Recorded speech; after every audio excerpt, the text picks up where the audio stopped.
Bom, a partir do momento em que eu publiquei o vídeo falando sobre o batismo com fogo, várias pessoas me pediram para comentar sobre Atos capítulo 2. Por quê?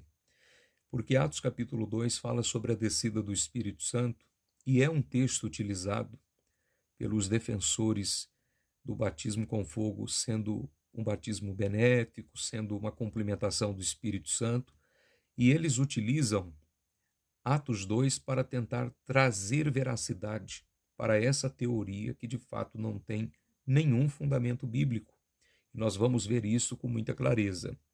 Atos capítulo 2, do 1 adiante, diz assim: E no dia de Pentecostes estavam todos os discípulos reunidos no mesmo lugar. De repente veio do céu um ruído como de um vento forte. Essa expressão como é preciso entender, porque ela aponta para uma verdade, e esta verdade é que não era um vento, também não era o som de um vento, mas você precisa entender que Atos é um livro histórico, e o escritor de Atos, ele precisa escrever algo que os seus leitores, ao ler, possam entender tudo quanto ele está escrevendo. Porém, quando chega em um momento como esse, que é um fenômeno sobrenatural, que vem um som do céu, um ruído diferente, que não é igual a nada que eles tinham ouvido até o presente momento.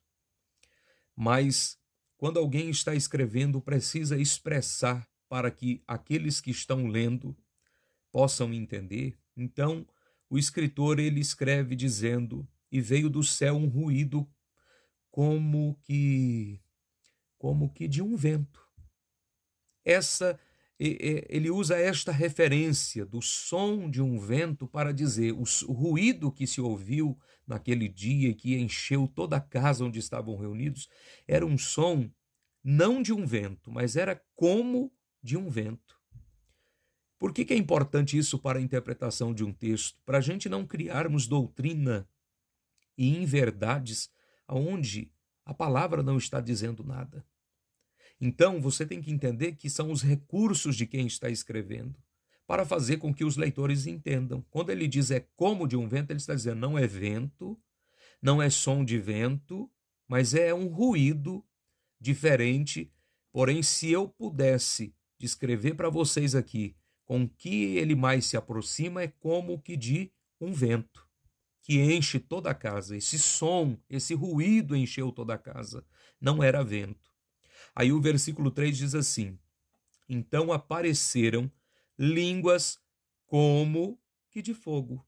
Se você já aprendeu a lição anterior, no versículo 3 é a mesma aplicabilidade. Não é língua de fogo, é línguas como que de fogo. Entenda isso. O pior de tudo na mente das pessoas que vivem no meio das chamas, das labaredas, né? É que já assimilam esse texto e pensam que línguas de fogo está falando de tochas, de labaredas, línguas de fogo, né? Línguas aqui é glossa, idioma. Não está falando de labareda, está falando de um idioma. Foram vistos idiomas como que de fogo. Por que como que de fogo? Porque nesse tempo primitivo, o fogo que acendia as lamparinas era o luzeiro da casa. Não tinha luz elétrica, não tinha um farol, um farolete, não tinha uma luz de LED, não tinha. Se tivesse, ele poderia dizer clareou como uma luz de LED, como um refletor, como, enfim, como muitas referências que nós temos hoje. Mas ele diz, não era fogo, não era a luz de um fogo, mas era como que de fogo. É uma referência, nada tem a ver com batismo de fogo, nada tem a ver uma coisa com a outra, mas é uma referência que ele está utilizando o recurso aqui. Tanto é que ele fala línguas, que eram idiomas que vêm e repousam sobre a cabeça deles, de modo que, cheios do Espírito Santo, esses discípulos saem para fora de onde estavam e começam a falar em outras línguas, anunciando as maravilhas de Deus. de maneira que aquelas quase 17 nações que estavam em Jerusalém por ocasião do Pentecostes podem ouvir as maravilhas de Deus em sua própria língua.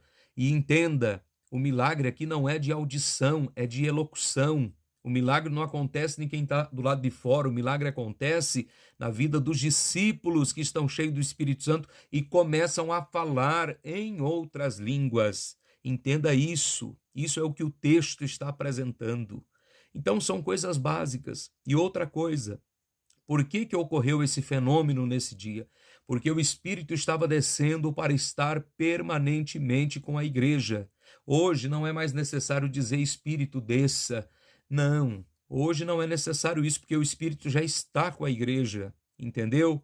Nunca mais aconteceu isso, nunca mais foram vistas línguas repartidas como que de fogo acesa sobre a cabeça de alguém. Não. Quem vê bola de fogo descendo na cabeça dos outros e pensa que está repetindo esse episódio, está errado, porque as línguas ali não eram labaredas, eram idiomas. Idiomas. Basta você entender um pouquinho e lá no grego e ver que línguas ali não está falando de labaredas, está falando glossa. Glossa, sua conotação, aponta para os idiomas que eles iriam falar ali através do Espírito Santo para que o evangelho fosse anunciado, as maravilhas de Deus fossem faladas. O objetivo ali não é fazer um show pentecostal. O objetivo ali é anunciar as maravilhas de Deus, é a palavra ser propagada aos homens que estavam ali e que não poderiam ouvir os discípulos em sua própria língua. Então, por um dom extraordinário que lhe é manifesto naquele momento. Então, entenda, compreenda isso. Foi por isso que ocorreu esse fenômeno naquele dia. Agora, o dom de língua, sim, continuou sendo dado às pessoas, mas nunca mais foram vistas essas línguas como acesas sobre ninguém, um ruído descendo do céu. Não precisou mais disso. Por quê? Porque era a chegada do Espírito e agora ele já está. E agora ele só vai distribuindo os dons e usando um conforme ele quer e conforme lhe apraz e aquilo que for útil. É simples entender isso. Passou disso aqui, são achismos. Eu acredito que não precisa ser sábio para entender. Basta apenas fazer uma interpretação de texto e você vai compreender tudo muito bem. Que Deus em Cristo te abençoe.